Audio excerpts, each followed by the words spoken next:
Uh, Welcome, everyone.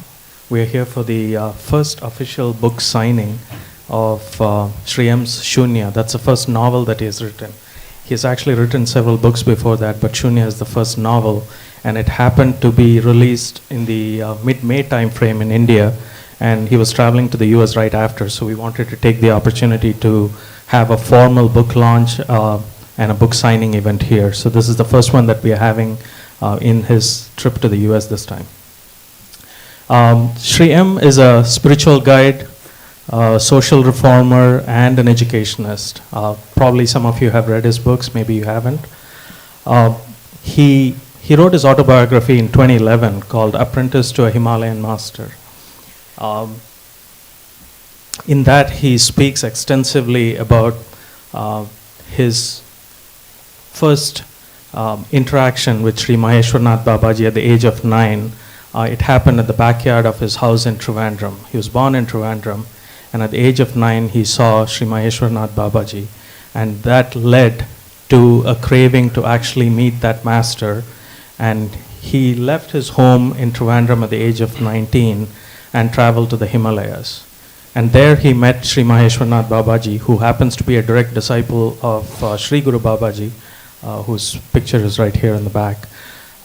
He traveled the Himalayas with Sri Maheswarnath Babaji, learning from him for about 3.5 years. And at that point in time, Babaji asked Sri M to go back to the plains and settle down and lead a regular family life before he was actually going to get the go-ahead to start teaching. And he did that. He was also instructed to go, and he has familiarized himself with the teachings of all the major religions, and that helped him immensely as he got the go-ahead in the 98 time frame when he started formally teaching. So it's not just the spiritual part of things. He has also set up schools for poor people in Madanapalli. It's the Satsang Vidyalaya. We also have a rural school which is also helping students get educated in the same neighborhood. He also started a People Grove School in a place called Sadum, which is a couple of hours from Madanapalli. It's a boarding school, a residential school, and it has been there and functioning for about 10 years now. Besides this, he started a Walk of Hope in 2015 with the goal to spread the word of peace and harmony across the length of India. He traveled about 7,500 kilometers over 15 months and went from Kanyakumari to Srinagar in Kashmir. So today we're going to have Rahul talk to Sri M about his latest book, Shunya. Rahul is someone who actually discovered meditation at the age of 10 and has been practicing it ever since. Looks quite young, but he has many years of meditation practice. He also happens to be the founder and CEO of Eternum. I hope I got the name right. Eternum. Okay. The mission of Eternum is to actually accelerate the transformation to a sustainable, ethical, and healthy food system. And hopefully that nourishes and keeps the entire living beings of this planet vital. Okay. Without much ado, I'm going to pass it off to Rahul to have a conversation with sir. Thank you. Thank you, Naresh. And thank you, Shriyam, for creating this opportunity for us all to be here. I'm glad. Sorry, I'm trying to figure out. Shunya is the first time you've written a novel, a fictional novel. And it's very interesting that when you write your autobiography, people read it and the question is, how much of this is fake? You write a fictional novel and it seems to be the question is, how much of this is real? So what have you noticed about how presenting a story as fact versus fiction changes the receptivity and open-mindedness of the readers? Yeah. Now, thank you, Ram. Now, this is exactly why I went into fiction. Because I thought that the facts that I write sometimes are suspected to be fiction. Well, it has its own effect, but so I said, why don't we write fiction? many people pick up, you can hear me there? Many people pick up ideas more from fiction very often than from facts. Like suppose I've written an autobiography. You can stop me when you want for the next question. So I've written an autobiography now. It's called Apprenticed to Himalayan Master. Okay. Now there's a certain section of people who would read that, not everybody. Somebody would, this is some yogi stuff. Might even say yogi crap. And then just dismiss it and move on to look at other books. However, if you write fiction, they look at it, it's a novel. And then it says Shunya. So today I read somewhere about India's greatest gift to the world was the zero. Mathematics, not spiritually. And zero is Shunya. So I was thinking of writing this novel for quite some time. You'll be surprised. I started 13 years ago.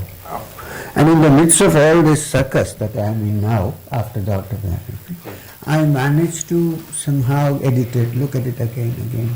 And finally Amazon, they have the paperbacks, Westline. They came forward and said, we would be interested. So I gave it to them. So this is how it happened. And as you read the novel, you can't make fiction without some fact. Not possible. So you will see reflections of certain things which are in the metaphysical world being given out as fiction. Like for instance, people read Harry Potter. You need not be spiritual to read that. I thought maybe they'll read Shunya just like that. And the main character, if you can call him the hero of the novel, Shunya,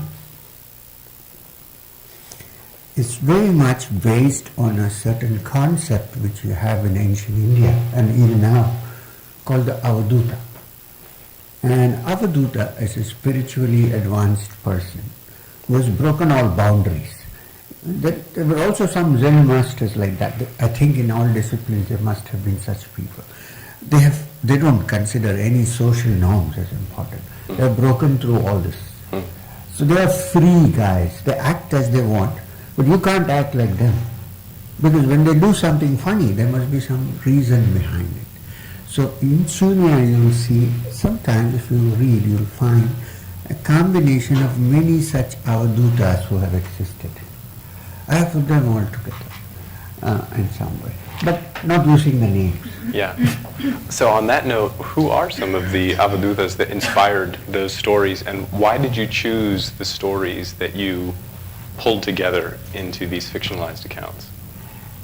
There are numerous biographies available. Some don't have biographies, they were almost unknown. And in my life I have met many such people. I can't exactly point out who, but there were some people whose life really impressed me. And I thought this is a model structure of what someone would view a human being who has suddenly broken all boundaries. If I may point out, I have not copied anything, but I have tried to fictionalize everything. But there was this great avaduta called Nityananda. Not the Nityananda on Bangalore Road. Nityananda, who was in Vajreshwari in Ganeshpuri, was considered to be an avaduta. I had this experience myself. You can read it in my second autobiography, which is The Journey Continues. When I was a small boy, I was taken to see him. I didn't know where I was going actually, by one of my uncles. And I was really frightened of this guy because he looks huge and I was a small boy. And instead of talking to me, what he did was to give me a tight slap. And the slap was so strong that I fell down on the ground and I started shouting, crying, shrieking loudly. Why did you bring? Many years later, when I was with Babaji, with Maheswarnath Babaji, he gave me an exercise to practice to clear what in yogic parlance is called the channels. There is the Ida and there is the Pingala. So he gave me an exercise saying your Ida is now closed, you need to open it. I did it for 3 months and then he checked me out and said, I think it's okay. So like a very intelligent young man, I asked him, obvious question, what about my Pingala? Oh, he said, when you were 9 years old, Nityananda sorted it out with a slap. So I had, the interesting thing is I had not told him about it. I had not told Babaji about it. Not this Babaji. So, so there are such strange things happening in the lives of such. And I wanted to bring out a character who kind of reflected these things. Apart from the fact that I wanted to break the structures and open them up. Shunya is not just a Buddhist word, it's a Sanskrit word which has been adopted by the Buddhists. And Shunya doesn't mean nothing. You can say it's no thing. It's not a thing that you know, but it's not nothing. Because Shunya is that from which everything comes and that into which everything goes back. So the substitute word for Shunya in Vedanta is Brahman. So, sorry, I got carried away. So the character, Shunya, from the very beginning of the book, seems to be doing things that blow people's minds. And when you have a teacher like that who's constantly blowing people's minds, it's really easy to attract an audience, a spectacle. And usually the people who show up for the wrong reasons. It's a circus, it's a spiritual circus. To the point where even the Buddha told his disciples that they should never display their supernormal capabilities in front of people.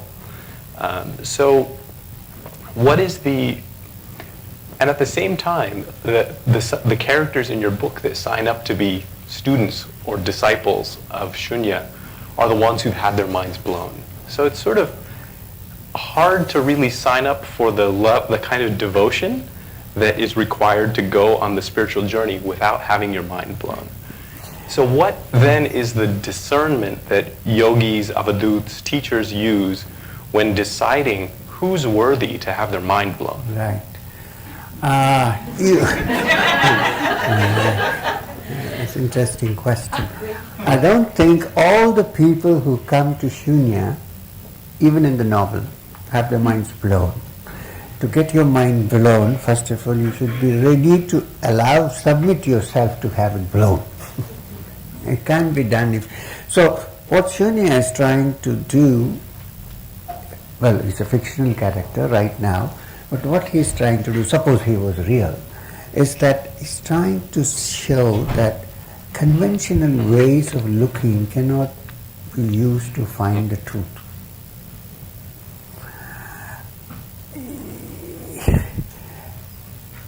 You need to break down your barriers and your preconceived ideas and conceptions in order to see something new and fresh as the reality. One needs to break this down. So it doesn't mean that all teachers do that. There are different ways of teaching. Some teachers are what you call mind blowers, as you use the word. Some are those who don't want to blow it prematurely, because that can cause a disaster. You might leave everything and turn away from the path. So they know what to do, how to handle this. So this is why Shunya is blowing some people's minds, and some people, he leaves them as they are. He doesn't do anything, because there are people like Sadashivan who runs the toddy shop in which Shunya says nothing happens to him. On the other hand, there's this young boy Kumar who touches something which is beyond ordinary mind. So they know whom to blow and whom not to blow. But then you need to keep this whole thing together in the novel, because otherwise you can't make a narrative. Right. It's fiction. Yeah. And there are a bunch of times, or a handful of times in the story where Shunya does something that seems like a scandal from the conventional standpoint, at least in the short term. And of course, you're following the story, so you find out why he did it. Yes. But it brings up the question of, how do disciples know, people from the outside who are following a teacher, know when a teacher has actually crossed the boundary of what is acceptable? And what are the rules of thumb around the discernment of disciples maintaining their clarity on whether this guru is on the right path or not? Now this is where, when there is an original, there are many duplicates. So everybody cannot act like Shunya. It's not possible. So some of them may be actually doing things for themselves and not really as a mind blower. So in Shunya's case, as you follow the narrative, you find that with every action of his, there is something going on, which is different from what the action appears to be from the surface, from the outside. But you can't say that everybody acts that way, because in fact, in this novel itself, in Shunya, at the end, there appears an imitator who calls himself Shunya, who behaves somewhat like Shunya, and then he's caught in a bedroom with a lady, and then the villagers drive him out. It never happened to Shunya, that's why. So even though Shunya sees from outside, seems to be, there are certain norms that deep down he follows. He doesn't really break them. These days, some of the teachers have scandals and they get more disciples. That's the problem. But Shunya was trying to drive away disciples. Right. He was not trying to make disciples. You see the difference? Yeah. He was not in the business of gathering disciples. He was not selling meditation. He was not charging fees for anything. And he was in his own way a free being. He did not have an ashram. He did not have a banner, even though people tried to build something. And when it came to the position where he thought things are going to get established and concrete, he disappeared. This is a genuine teacher. He has no ambitions of his own. What he does is for somebody else. This is to be noted. Unfortunately, you're right. Nowadays people are in the business of gathering disciples. The more spectacular, the better. So, on the note of everyone else, I believe you should have an opportunity to submit some questions on cards, and if you want to pass those forward to Christine or Naresh, they'll be filtering those and passing them up to me as we proceed through our discussion. So, I don't know if you've heard of this author called Michael Pollan, who's Michael Pollan. He's a really big name here in the U.S., and he recently released this. Michael Pollan. Michael Pollan. Okay. He wrote Omnivore's Dilemma, and he's a professor at Berkeley. He's really well known. He recently wrote a book that's been making headlines in the U.S. It's called How to Change Your Mind. Okay. And it describes his journey of starting off as a skeptic around psychedelics, to someone who was interested, to someone who went on his own psychedelic journey and then felt that these have some practical value in the lives of people who have certain anxieties or health conditions and all this. Right. And there is this scene in your book where Shunya takes a couple of people to fight sort of a dark yogi, a black magician, and the readers are left wondering whether the whole thing was sort of a psychedelic trip or not. Like, what really happened there? And so I don't know, this is fiction, but anyway. Right. So I'm curious what you say about whether there is any utility or purpose for psychedelics along the spiritual path. Right. Now, It's a sensitive question and we have to be a little careful on this. From the beginning, in the textbooks on spiritual practice, here and there have been references to psychedelic or narcotics. And I'll give you. Generally, what is accepted as a standard, I don't use them, okay? Well, I'm coming to that.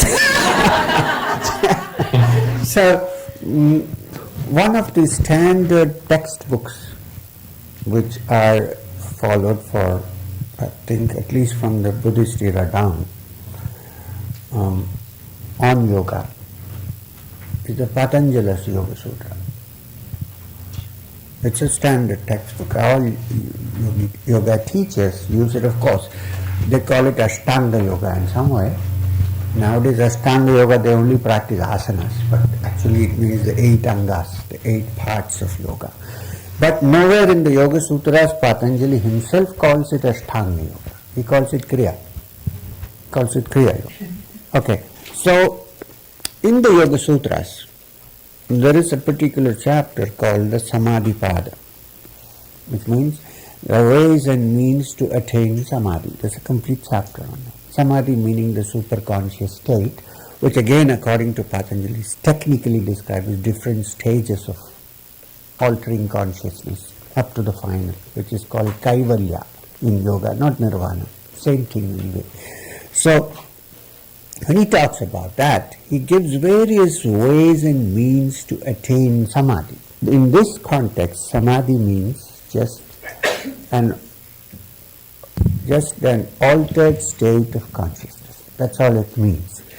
High, low, less, more, that's not the discussion. That it is an altered state of consciousness. Now, in that, while describing the different methods, in one place he said, Ishvara pranidhanena va, which means one of the ways of finding Samadhi is also through the adoration of Ishvara, or the Supreme. The problem is, the word Ishvara, or Godhead, as we may call it, is used only in 2 places in the Yoga Sutras. And since the Yoga Darshana comes from Sankhya philosophy, which is an atheistic philosophy totally, hardly is it used. But here he says, one of the ways of attaining Samadhi is through Ishvara Pranidhana. The Va at the end means also. So not the only important way. Got it? Okay. 3 slokas later he says, Aushadhanani, also possible through the use of Aushadha. What is Aushadha? Chemicals, drugs. So even Patanjali admits that under certain conditions it is possible to induce an altered state of consciousness through imbibing something from outside. We don't know exactly what Aushadha is referring to, but there are many Aushadhas which people have been using for ages. And if you say, is it cannabis? I can tell you that in the Himalayas, cannabis grows wild. You can walk in and take some. Now, all yogis don't approve of this. This is only one of the ways of doing it. But if you do it under controlled conditions, then you are able to get out of it. Otherwise, you get stuck in it. When you get addicted to it, that's not a good move in the practice of your spiritual discipline. But if you have somebody who makes sure that you don't get caught, because some people's brains are so thick-headed, that without some kind of a stimulus, they wouldn't even admit that there's something outside the ordinary. For such people, a psychedelic experience might help. I can tell you, in contemporary times, Ramdas, who lives in Hawaii, what is his word? Richard Alpert. Richard Alpert experimented a lot with LSD and other things, but he came out of it because he had someone who helped him to come out. Nim Karoli Baba. Right? So what was your question? I forgot. About psychedelics. Psychedelics. Yeah. Okay. So then this comes to a personal question of, have you used it? Me. Well, I did at some point, because Maheswarnath Babaji was such a character, I've never seen anybody like this in my life. I've seen some yogis and so on. He said, you need to go through everything before you understand it. Don't preach what you don't know. So he was well respected in many circles, not publicly but deep down. And there was this famous Naga Baba in Haridwar, who was the Mahamandaleshwar, the head of the Naga Sampradaya of that area. So Babaji one day called me and said, I'm sending you to this Babaji. He was a Naga Baba, naked man, huge. I said, but Babaji, we mostly, as far as I know, they just smoke cannabis and do nothing. He said, no, go and spend some time with them. I said, okay, if you say so. So I went, and it's interesting. The man used to sit in his middle, his disciples used to sit in a circle, and believe me, the thing that he used to smoke, nobody in the hippie culture would have seen it so big in those days. It was like a trumpet, like a brass. And somebody would fill it, and then somebody would light it from the fire, and he would say, "Bang Boli," and it was like an old steam engine, puff, puff, puff, puff, and then I didn't know when he was going to exhale, and then he would slowly exhale. It would go on for a minute, the smoke, and then he would pass it on. So I'm also sitting there, right? First time I did it, I coughed and did all kinds of things, but then I also learned to take a small puff carefully. So for 6 months I was there. I would say that I did have some funny experiences, but nothing that I really loved. But I did. The mind does get altered in some way. But because I had the grounding and the discipline, I didn't become an addict. But then I started seeing strange things after a while. And I said, it's time to go back now. You're not come, even this what you see is not what you see. You think it is solid, it may not be. And then in this world you have another illusion. I said, this is not good for me. Already you are in an illusion, and you are going to try to find another illusion. So I was wondering when Babaji is going to take me back. So then one day he appeared and he told this man, I'm taking him back, abhi main isko leke chalta hu. I was very thankful to Babaji. So I have also gone through it. I don't advise it, but maybe for a certain kind of person it might have helped in the earlier times to move, like Ramdas's example. But then he had help. Even Krishnadas, who sings, he is a good friend of mine. He used to go into, he had cocaine and various things, but he got out of it. But then when he saw something which is greater than that, he just dropped it. Which again doesn't mean that people who use it are bad people. There are no bad people in this world. There are different people in this world. And Shinya is someone who is trying to bring people, figure out how to change them. And in this story where you say this happened, Shunya himself comments as they're going back.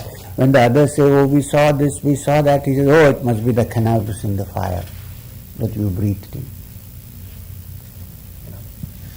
So, given that is true and reality as such is something that we have a not complete grasp on, how does one verify the validity of a genuine spiritual experience as compared to imagination or hallucination or visualization or psychedelic trip? A genuine understanding of a spiritual experience that happens to you. It needs no validation, and it's not an optical thing. It's not a vision, or it's not something that you see. It's something that transforms your core of consciousness inside you. It's not something outside. I think you asked me a similar question last time. it needs no, it's like saying I exist and nobody can disprove. You can find many valid, reasonable, rational ways to say that I don't exist, but I know I exist, right? Nobody can disprove. It's as certain as that, as sure as that. And it's nothing to do with visions. I always tell people, you cannot have as many visions as an LSD addict, for instance, or whatever yoga you practice. They can do better. So it's not the vision that matters. It's how the mind unconditions itself and tunes itself to that which exists, is all pervading. It doesn't exist in one place. And it's not even an experience, it's an understanding of not even a feeling. I was going to say of the feeling. It's difficult to describe, even though sages in the Upanishad were quite worried about how to describe it. In fact, they say, na vidmo, na vijanimo, yatha etat anushishyat. I don't know how to make you understand this. It's difficult. But what it means is it beats all definitions, and it's an internal experience, and it's not an optical experience or anything of that kind. Not even the sound. It's more of conscious. If I can, no, we don't have time. I wanted to go into a book which is not about yoga or meditation or anything, but there is this doctor, Jill Bowles, who's written a beautiful book called My Stroke of Insight, in which she had a stroke, and when her right brain was working and the left was totally paralyzed, she could actually feel the birds outside and herself as being one. So what yoga does, probably, I'm not saying yoga produces strokes, but what yoga probably does is knows how to adjust this left and right brain and more and beyond, so that you come face to face with the core of your consciousness. It needs no validation. And it's not visual, it's not, Wonderful. So we've got a ton of questions that you guys have written in, and so we'll maybe try and do rapid fire on some of these. And are these edited questions or just the raw stuff? Oh, they really just shuffled in my lap, so sorry about that. That's okay, we can pick up some. And how much time do we have? So we'll go for 15 minutes more on this. Yeah. So what would you most like to share with this audience on how we can grow spiritually here in America?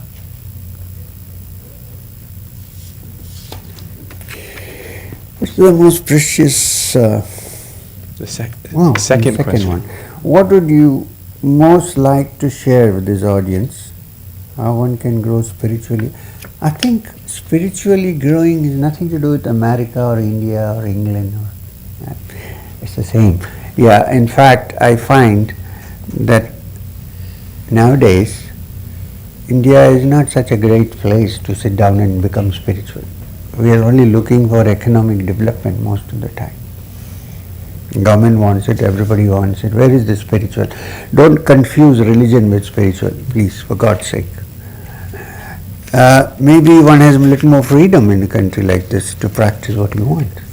So I think all you have to do, whether you're in America or Japan or US, England or wherever. I travel all around. I haven't been to Japan yet, but the rest of the places. What you need is an open mind and the desire to inquire into the truth, which comes with the understanding that the world that we know is not just enough. There may be something more than that. The moment that thought enters your mind, then the inquiry starts, and it doesn't matter where you are.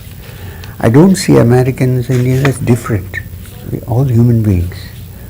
So I don't have anything specific to say. Okay, next question. How can we define energy in the body? Is breath correlated to energy? From my point of view, from our point of view, energy is the prana, or the life energy, which is in every human being. also in animals, but the animals can't recognize it. We can. And it is not the breath, but it is linked to the breath.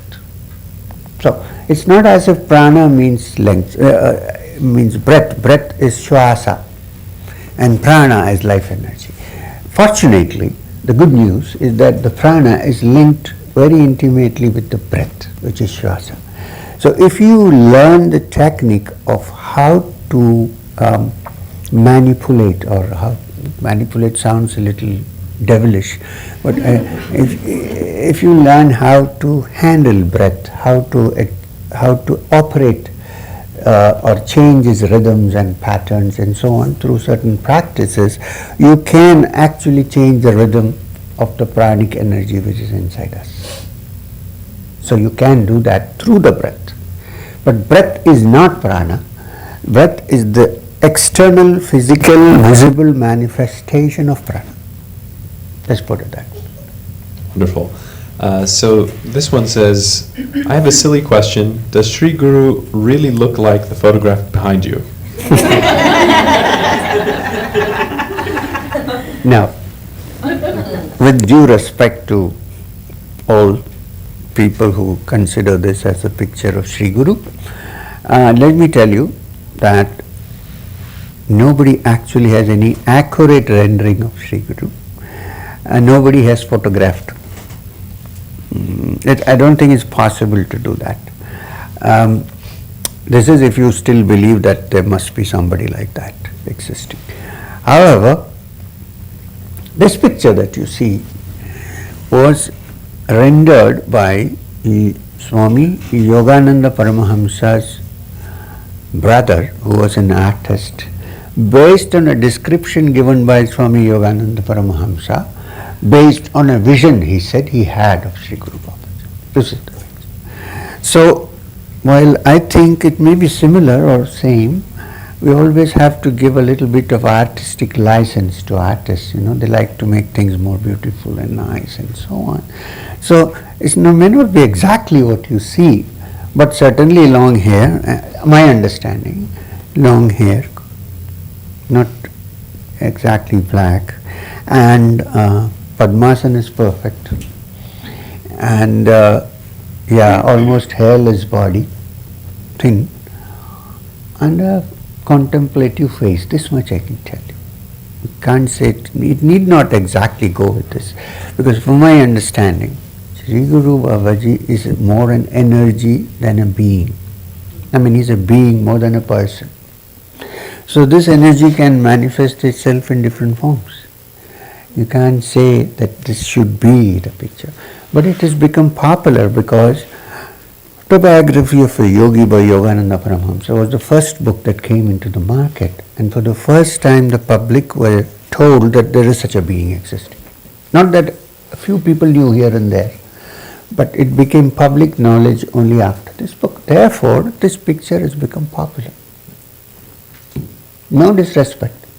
You can worship Sri Guru Babaji as this picture, or you can worship him as just a small nama or a linga. It doesn't matter really. As long as the concept that there is a being who cannot be defined around is enough. Did you choose Babaji or did Babaji choose you? Is it just karma to be apprenticed to a Himalayan yogi? Is it just karma to be apprenticed to a Himalayan yogi?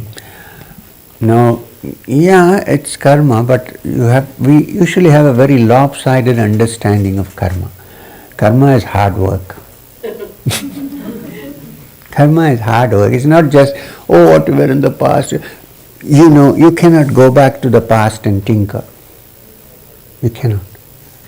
You can only do things with conditions that we have right now. There's no place to sit for you. Yeah, I'm not able to hear from there. Okay. It's important what you're speaking. Doctor. Thank you. Thank you, sir. So, karma simply, you can't go back to the past and tinker with your karma. It's not possible. Okay. You can't do anything in the future because you don't know. So, what is the crux of the theory of karma? given the circumstances now, what can he do?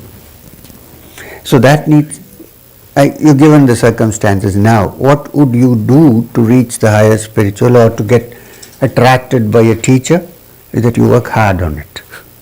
You try to do something, and when you need help, according to my belief, my understanding, if you need help, somebody is going to come and help you out, if you're serious. And don't fall into many of the circuses that are going around, and if you stay quiet and if you really wish from the depths of your heart that you need guidance, then it can happen. It's not only in my case. For me, it was like, you see this, born under some circumstances where nobody talks about these things, feeling this unbearable kind of trapped feeling that you want to get out, and not finding proper guidance, and then at the age of 19 dumping everything and getting out to go to the Himalayas, not even knowing how to reach there. And here I was actually dumping what you might consider, normally people might consider to be what very agreeable. Wealth, business, money, parents, relatives. One shot, I just ran away. Right? I won't say that Babaji made me run away. I ran away because I really wanted to get out and find it. It was an urgency which I can't describe. It was terrible. I said I can't stay another day or take another breath. Get out. When that kind of yearning comes into the mind, I'm sure kindness comes from somewhere in the form of a human being and helps you. That's how Babaji came to me. Sri Guru Babaji, no Maheswarnath Babaji. Are there 72,000 nadis and 108 chakras closely related to the brain and the nervous system? I can't be sure of the numbers so accurately, but there certainly are a number of various centers and nadis in the body, in the human system. And most of these channels need not be physical, they're more the psychic part of the movement of energy called prana. I can't give you the exact, I don't know if this is the exact number. You know, one thing about especially when you write in Sanskrit, when you say sahasrara, it need not necessarily mean 1,000-petaled. It's a metaphor to say countless. So, the number, I don't know. Sure. Is awareness a property of the mind? Is there a way to transcend the mind and still be aware?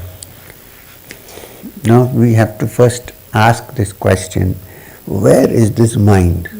I think the word mind is a fiction of our imagination. There is no mind, there is only the brain.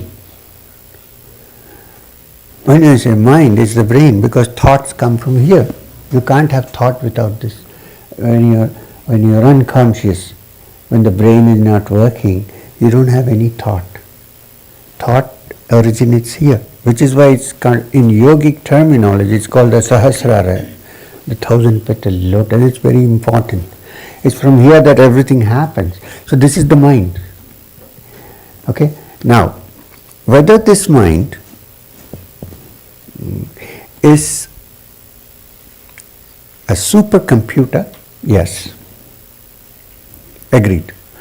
But the supercomputer needs an operator. I mean, you can have a supercomputer somewhere, but you're not there, you don't see anything.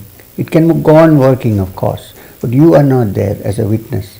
That witness, which is operating or watching or changing or feeling or recognizing the working of the supercomputer here, you can call it mind or brain. I always like to call it mind/brain.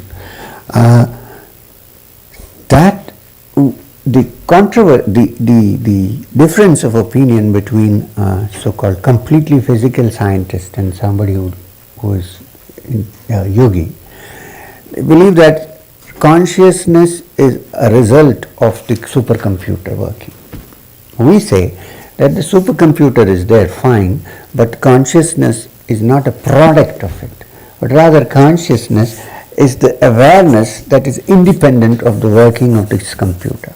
And without that awareness, it's useless to have the computer. It doesn't mean anything. I have a laptop. Without me, what is the use of this laptop? Okay, I'll give it to Christine, but she has to be there, right? So this is consciousness. And we don't think that it's a product of the brain. But when you say mind, when the consciousness works through the supercomputer here, then it becomes the mind. We call it the mind. We can't locate the mind anywhere. Can we? Anywhere in the body except here?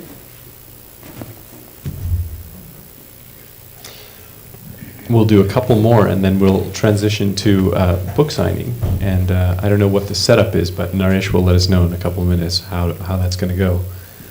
Why all the resistance along the spiritual path, and how does one overcome it? What is that? The resistance on the spiritual path, and how do we overcome the resistance? Now for this question, I need to know what you mean by resistance. Yeah, there is the normal resistance, which is you think that if I become, no, do you think? We think that if we become spiritual, we might have to give up this world, my little ice cream, or a glass of beer in the afternoon on a sunny day, or something like that. And I think, because I see usually equate spiritual with people who have given up everything and living in the mountains and things like that. If you don't do that, and think that spiritual development, evolution is just one step more than what we are right now. And therefore, whatever the conditions we are in, we can still become spiritual. Then probably that kind of resistance can be won over. Okay, I live in this world. I would love to be naked with matted hair. But I wear a shirt, I wear jeans. You know why? People look at me and say, if this fellow can be yogi, so can I be. So, that is a resistance which has come through misreading what spirituality is. The spiritual life is. Spiritual life is very simple. You can lead it while you're still living in this world. There's no other way you can lead the spiritual life. So that resistance, when you understand this, can be overcome. Then, since this is a discipline that needs some kind of a mind control, the mind always, or the brain, rebels against control. So, some of the resistance comes from that rebellion of the brain, because it feels that it is going to get caught up in a structure which it doesn't like. Not that it doesn't like structures, it very much loves structures which it likes. Nobody wants to change that structure and break it and go to something else. It's rather difficult. Like, I live in a particular locality, in a nice house, in a certain car, with a certain wife, and with my wife, and so on. And I don't want to break it, because it's kind of, I've been lulled into a comfort, and I don't want to break that comfort zone. That is the other resistance. When you begin to understand that in deeper levels of meditation, you're actually not going into pain, but into joy, then perhaps that resistance can be overcome. And there are numerous resistances. Some resistance comes like an attraction in disguise.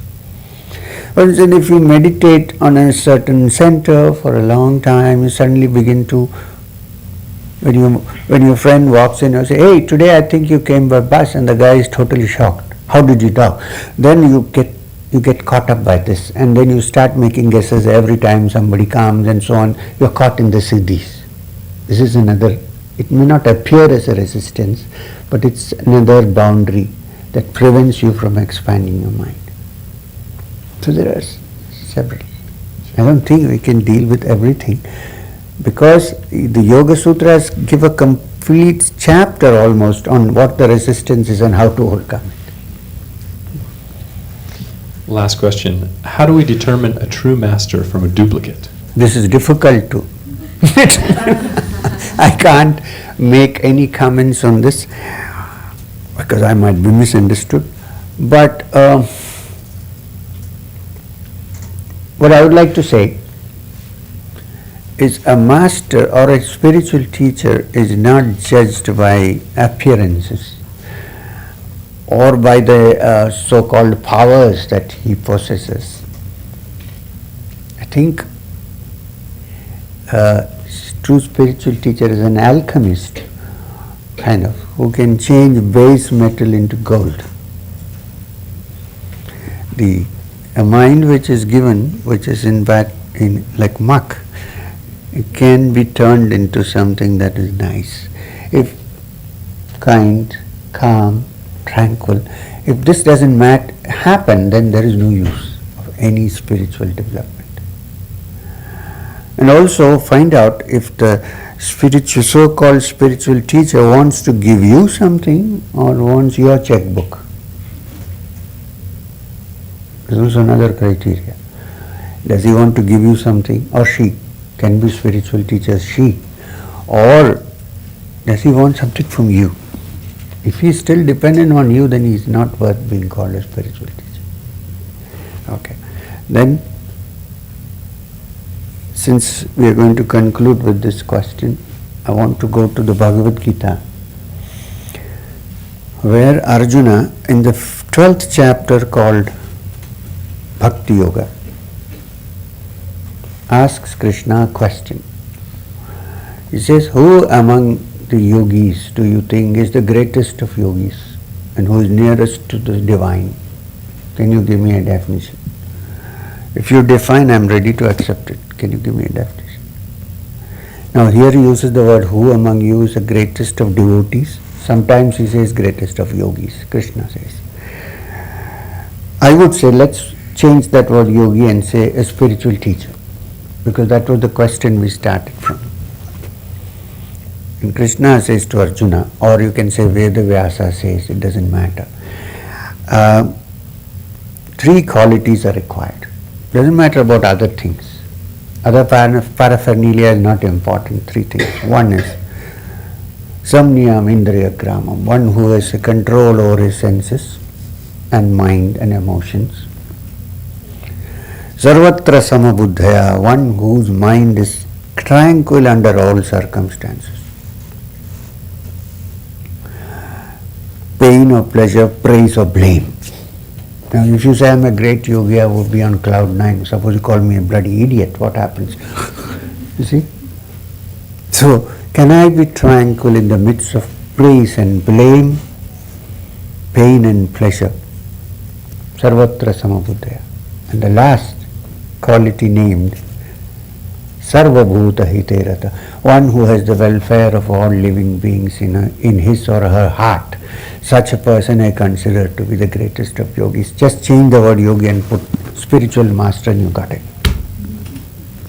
Wonderful, beautiful. Thank you.